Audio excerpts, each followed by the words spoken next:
Guys स्वागत है आप सभी का हमारे इस YouTube चैनल में। तो गाइस आज की इस वीडियो में हम बात करेंगे कि आप अपने जो चैनल में आप सब्सक्राइबर बढ़ा सकते हैं और व्यूज पा सकते हैं बहुत ही आसान तरीके से। तो गाइस बने रहिएगा वीडियो में अंत तक। मेरा नाम है अखिलेश यादव, आप देख रहे हैं डेली स्मार्ट ज्ञान यूट्यूब चैनल। तो गाइस मैं आपको सबसे पहले एक बात बताना चाहता हूँ, अगर आपने अभी तक मेरे चैनल को सब्सक्राइब नहीं किया है तो प्लीज़ सब्सक्राइब कर लें। तो चलिए दोस्तों वीडियो को आगे बढ़ाते हैं बिना समय गवाए। तो दोस्तों आपको क्या करना है, जो बड़े यूट्यूबर होते हैं उन यूट्यूबर जिस कैटेगरी का अगर आपका चैनल है उसी बड़े यूट्यूबर के आपको इंस्टाग्राम पर सर्च करना है।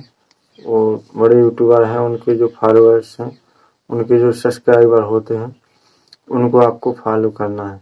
तो गाइस अगर मेरा जैसे कि मेरा चैनल है टेच कैटेगरी का, तो आपका भी अगर टेच कैटेगरी का चैनल है तो आप बड़े यूट्यूबर के जो फॉलोअर्स हैं उनको आप फॉलो करना है। तो उनको फॉलो करने से आपको फ़ायदा क्या है उसके बारे में मैं आपको बताऊंगा।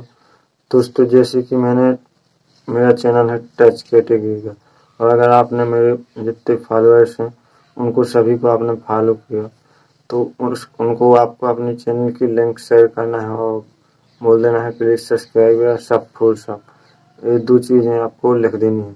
उसके बाद वो आपको सब्सक्राइब करेंगे, आपको उनको सब्सक्राइब कर लेना है। तो गाइस आपके व्यूज भी बढ़ेंगे और सब्सक्राइबर भी गेन हो जाएंगे, और वो परमानेंट रखते हैं अगर अपनी कैटेगरी के चैनल वाले हों तो गाइस आज के लिए बस इतना ही। अगर मेरी वीडियो से अगर आपको कुछ नॉलेज मिला है तो प्लीज़ मुझे कमेंट में बताएं, वीडियो को लाइक करना ना भूलें। जय हिंद, वंदे मातरम।